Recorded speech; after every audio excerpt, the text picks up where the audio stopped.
Welcome to the Daily Questions with DLA. Today's question is, does QuickBooks Premier allow for progressive invoicing of an estimate?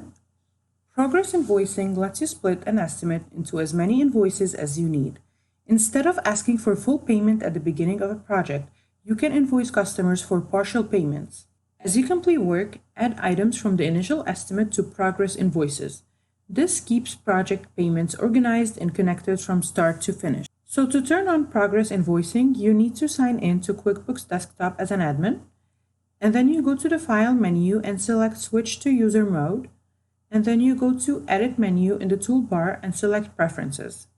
Then select Jobs and Estimates from the list of the menus on the left side. Select the Company Preferences tab.